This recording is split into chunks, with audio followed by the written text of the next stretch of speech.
लोकसभा चुनाव में India alliance की बेहतर परफॉर्मेंस के बाद अब सभी की नजर असेंबली इलेक्शंस जो होने वाले हैं 4 राज्यों में उस पर है। हरियाणा में खास तौर पर लोगों का इंटरेस्ट है क्योंकि कांग्रेस ऐसा दावा कर रही है कि इस बार बीजेपी को वो रोकने में कामयाब हो सकेगी। क्या ये मुमकिन हो सकेगा?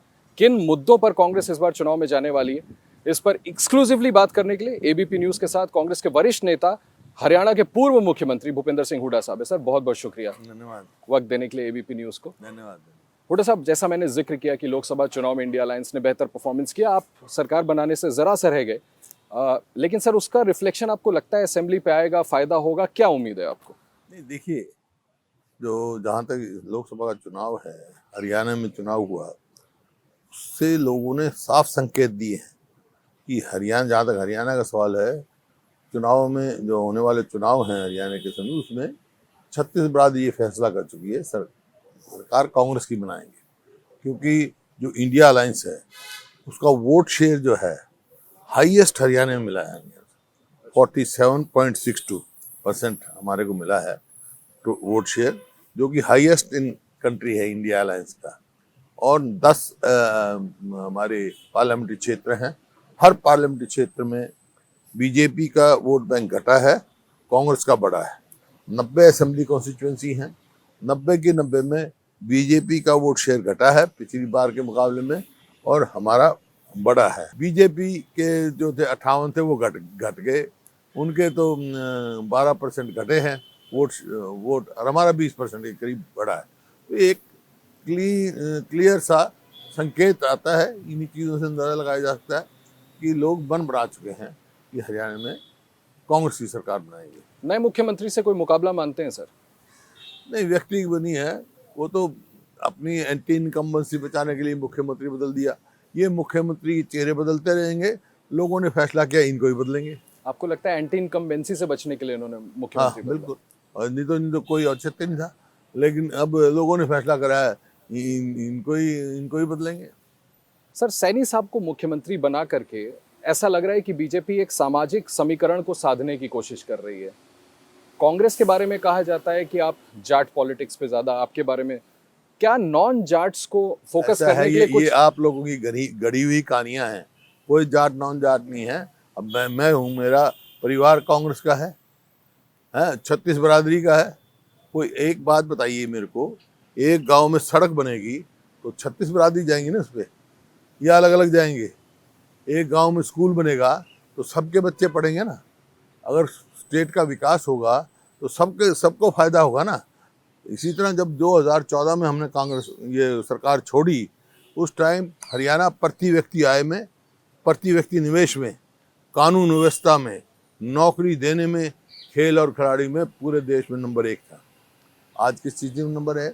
इनके 9.5 साल के सरकार के बाद 5 साल जिसमें बीजेपी का रहा, 4.5 साल तक इनकी गठबंधन की सरकार रही। आज हरियाणा का जो है नंबर 1 है बेरोजगारी में। इन नौजवानों के भविष्य के साथ खिलवाड़ कर रहे हैं। खिलाड़ियों को देखो, और उसका नतीजा ये हुआ जो ये है, आज हरियाणा में 2 लाख पक्की नौकरी खाली है। तो हरियाणा की परिस्थिति क्या होगी? अस्पताल में जाओ तो डॉक्टर नहीं, स्कूल में जाओ तो मास्टर नहीं, दफ्तर में जाओ तो कर्मचारी नहीं। तो सब कर्मचारी ठेके पर लगे हुए हैं, ठेका सिस्टम चला हुआ है। और इसी वास्ते खेल खिलाड़ियों को देख लो, जो हमारी बेटियां पूरे देश में नाम कमा के लाए, चाहे ओलंपिक्स हो, चाहे कॉमनवेल्थ तो हो। ओलंपिक्स में, हाँ, ओलंपिक्स हो चाहे कॉमनवेल्थ हो, वो पहलवान बेटियों को आपने देखा क्या जंतर मंतर में उनको धरने में बैठना पड़ा, उनको आज तक न्याय नहीं मिला।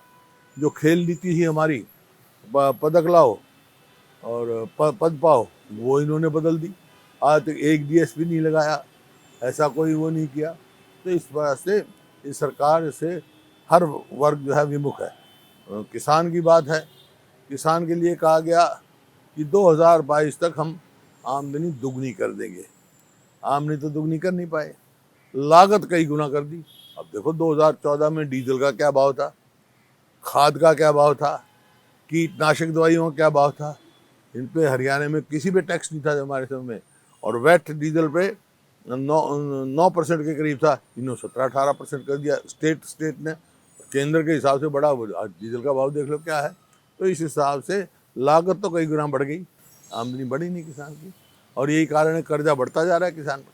सर बीजेपी ना लगातार आरोप लगा रही है कि कांग्रेस जो है, कांग्रेस पर भ्रष्टाचार के गंभीर आरोप हैं। इन लोगों को आप सरकार में लाएंगे तो फिर से भ्रष्टाचार। कोई भ्रष्टाचार नहीं, भ्रष्टाचार तो अब है हमारे। देखो यहाँ हरियाणा में नौकरियां बिकी हैं जैसे परचून की दुकान में नौकरियां बिकती हैं।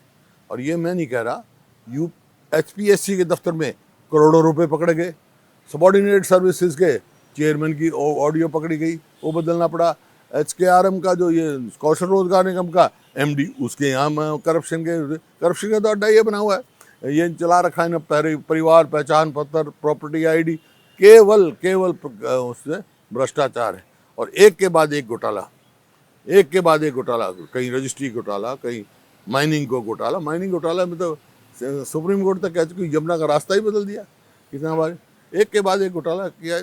सर कितने कॉन्फिडेंट हैं आप कि ये जो मुद्दे आप बता रहे हैं इनको लेकर के आप जो लोगों के बीच जाएंगे तो लोग इस बार आप पर भरोसा दिखाएंगे, कांग्रेस सरकार मैं जा रहा हूँ ना हरियाणा में, जिस प्रकार से जन समर्थन मिल रहा है, प्रत्यक्ष को प्रमाण की जरूरत नहीं हुआ करती।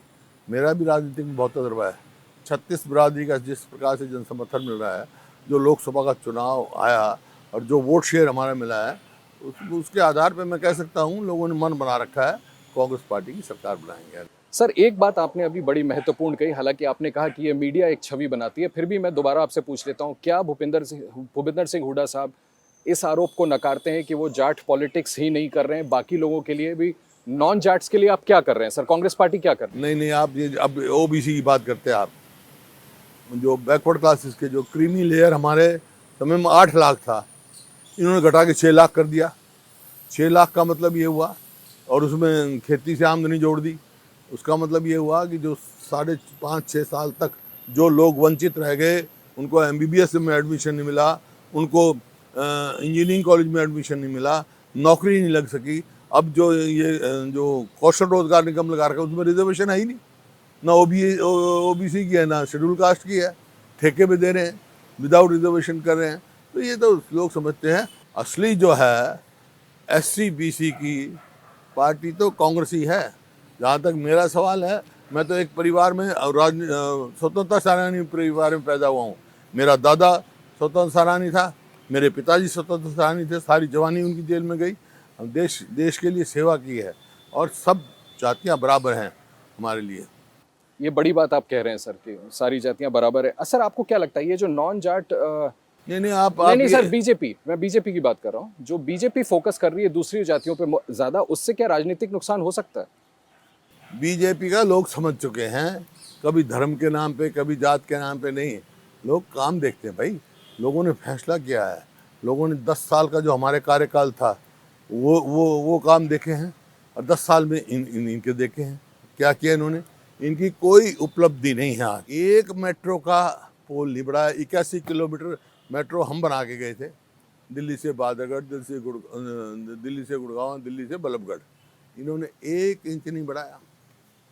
फिर 250 किलोमीटर रेलवे लाइन या तो बनाई या हमने मंजूर कराई, इन्होंने 1 इंच नहीं बनाई। ठीक है। और हमने 4 थर्मल पावर प्लांट लगाए, बिजली की किल्लत रहती थी। 1 न्यूक्लियर पावर प्लांट वहाँ सेंक्शन कराया, इन्होंने 1 यूनिट बिजली नहीं बनाई। 10 स्पेशलिस्ट मंजूर कराई थी, आज इन्होंने, इनके टाइम में कुछ भी नहीं हुआ। फिर आप आ जाओ यहाँ पर रोहतक IIM बना, और विजुअल एंड आर्ट्स यूनिवर्सिटी बनी। 9 साल की 9.5 साल की अचीवमेंट लोग देख रहे हैं भाई। हुड्डा साहब अगर इतना कुछ किया कांग्रेस पार्टी ने जो आप बता रहे हैं, फिर लोकसभा चुनाव में 50-50 जैसा क्यों रहा सर? क्यों नहीं आपकी और बेटर परफॉर्मेंस? वोट शेयर हमारा बड़ा है। पिछली बार बताया हमने, पिछली बार तो 1 भी नहीं थी, 0 था। लोगों ने अब तोल के देख लिया। 10 साल कार्य देख लिया, इस वास्ते लोगों ने मन बनाया। सर एक आरोप असेंबली इलेक्शंस में अब लोकसभा के बाद बीजेपी जगह जगह जाकर के लगा रही है कि कांग्रेस जहां भी आई, हरियाणा हो, महाराष्ट्र हो, जहां भी आई, तो ये पिछड़ी जातियों का OBC का हक लेकर के मुसलमानों को दे देंगे। आपको लगता है इसका नुकसान? हरियाणा में तो हमने कोई नहीं दिया, जिसका जितना हक, ये आरोप वो लगा रहे हैं। तो सिर्फ मतलब लोगों को बरगलाने के लिए, लोगों को वोट बैंक के लिए, वोट शेयर के लिए। भाई चाहे देशवासी है, चाहे मुसलमान है, चाहे हिंदू। मैं हिंदू हूँ जी जी, मेरे से बड़ा तो हिंदू कोई नहीं हो सकता।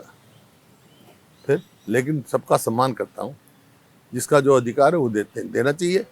देश की आज़ादी की लड़ाई में सभी लड़े ना, सर उनके इस नैरेटिव से आपको लगता है लोग कन्विंस हो पाएंगे? आपने कहा नहीं, बरगलाने की नहीं, कोशिश कर रहे नहीं कन्विंस होते तो फिर सीट क्यों गिरती है?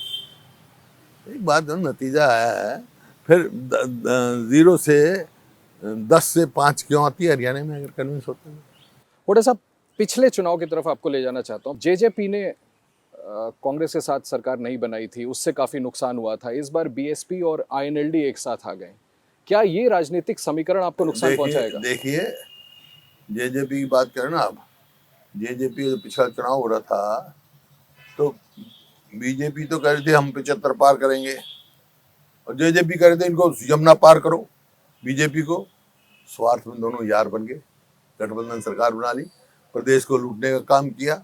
अब जब समय आया, ये भी एक समझौते के अंतर्गत गठबंधन तोड़ दिया, ये आपके समय है।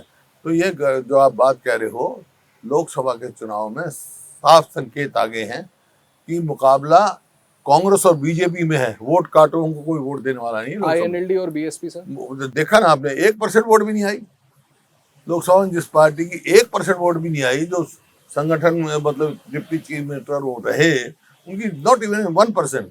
तो लोग फैसला कर चुके हैं, वोट काटो को वोट नहीं देंगे। हुड्डा साहब, क्या चुनाव के बाद पोस्ट पोल सिनेरियो, आप इतने सीनियर लीडर हैं, क्या पोस्ट पोल कांग्रेस और जेजेपी किसी तरह का साथ में आप लोग आ सकते हैं? अगर गुंजाइश बने? हाइपोथेटिकल सवालों का कोई जवाब नहीं होता।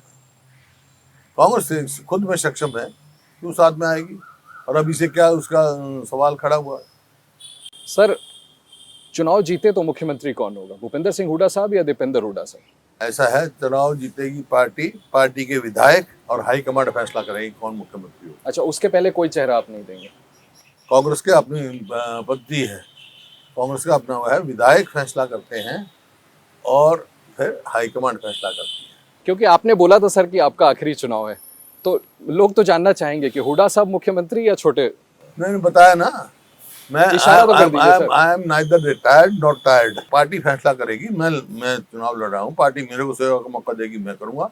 जिसका भी विधायक और पार्टी फैसला करेगी हो जाएगा। सर, दो यात्राएं निकल रही हैं, बिल्कुल ठीक, मैं समझ गया। एक तरफ दीपेंद्र हुड्डा साहब की यात्रा निकल रही है, एक तरफ कुमारी शैलजा जी का। ऐसा लग रहा है कि हरियाणा में कांग्रेस यूनाइटेड नहीं है। कांग्रेस बिल्कुल यूनाइटेड है, सब कांग्रेस का काम कर रहे हैं ना, चाहे कोई भी है, दीपेंद्र है, शैलजा है या और कोई है, और बहुत सारे लोग यात्रा। आप गाँव में जाओ ना, गांव गांव यात्रा कर रहे हैं लोग, सब स्तर यात्रा कर रहे हैं और कांग्रेस के प्रचार कर रहे हैं। तो कांग्रेस की हित की बात है ना, अच्छा है, जितनी यात्रा है अच्छा है। कांग्रेस का एक उद्देश्य है कि इस मौजूदा सरकार की जो हरियाणा की, उनकी विफलताएं और कांग्रेस की उपलब्धि घर घर तक पहुंचाएं। कांग्रेस के बड़े वादे क्या हैं सर, मैं आपसे पूछूं तो? देखिए, घोषणा पत्र तैयार होगा, लेकिन कुछ वादे हमने किए हैं, वो हम पार्टी फैसला कर चुकी है। सर, अभी हाल में एक अखबार को भी इंटरव्यू दिया, फिर हमें एबीपी न्यूज़ को भी कुमारी शैलजा जी ने इंटरव्यू दिया और उन्होंने कहा ऐसा लगता है कि एक गुट का प्रभुत्व है और इससे हो सकता है डिजायर्ड रिजल्ट ना आए। इस पर आपकी राय जरूर जानना चाहूंगा। कांग्रेस में कोई गुटबाजी नहीं। ये बड़ी बात बोल रहे हैं सर। मैं बड़ी नहीं, सही बोल रहा हूँ। कांग्रेस में जो पार्टी फैसला, विचारों का मतभेद हो सकता है, मेरा आपका भी हो सकता है, मनभेद नहीं है। जो पार्टी फैसला लेती है सब लागू। सर, एक आखिरी पॉलिटिकल सवाल आपसे पूछना चाहता हूँ, क्या ये गुंजाइश है कि कुलदीप बिश्नोई साहब आपके साथ थे, उनके साथ दोबारा से रीवर्क हो सके, उनके लिए दरवाजे खुले? हाइपोथेटिकल सवालों का जवाब नहीं दिया करता। ये हाइपोथेटिकल सवाल है, क्या ये होगा, वो आएगा जाएगा। आज कांग्रेस खुद में सक्षम है। नहीं, चुनाव से पहले, इस बीच क्या उनके लिए दरवाजे खुले? कोई चर्चा नहीं है। अच्छा, कोई चर्चा नहीं है। एक आखिरी सवाल है मेरा। Rahul Gandhi ji, leader of opposition, उन्होंने एक रोज पहले कहा कि उनके पास ये इनपुट है कि ईडी के रेड्स उन पर हो सकते हैं। आप पार्टी के वरिष्ठ नेता हैं, आपका इस पे क्या कहना है? मेरे को इसमें क्या कहना है, उनके पास इनपुट होंगे तो उन्होंने कहा है, मेरे पास तो कोई। आपको लगता है कि ये सरकार विंडिक्टिव है? देखिए, कोई भी सरकार हो उसमें प्रतिशोध से नहीं चलते हैं। बाकी हमारे को कानून में विश्वास है, तो कानून। सर, ओलंपिक्स में हरियाणा का नाम बुलंद हो रहा है। मनु भाकर, आप क्या कहना चाहेंगे, जो वहाँ के खिलाड़ी वहाँ परफॉर्म कर रहे हैं? बहुत अच्छा है। मनु भाकर जाने से पहले आई थी मेरे पास और ये कह के गई थी, दादाजी मैं आपके मेडल लेके आऊंगी। अरे क्या बात, उसने अपना जबान रख ली? हाँ, अपने यहीं अपने उसके पिताजी के साथ आई थी, और क्योंकि उसका ये था तो आशीर्वाद देने आई थी, और हाँ मैं मेडल लेके आऊंगी। मेरे को उम्मीद है आज उसका 25 से उसमें भी मेडल आ रहा है। बहुत बहुत शुक्रिया हुड्डा साहब, एबीपी न्यूज़ से बात करने के लिए। विस्तार से आपने बात की। क्लियरली हुड्डा साहब ने बताया कि किन एजेंडास के साथ आगे बढ़ रहे हैं और वो कॉन्फिडेंट हैं कि 36 बिरादरियां जो हैं हरियाणा की, इस बार उन्होंने मन बना लिया है कि इस बार कांग्रेस की सरकार बनेगी।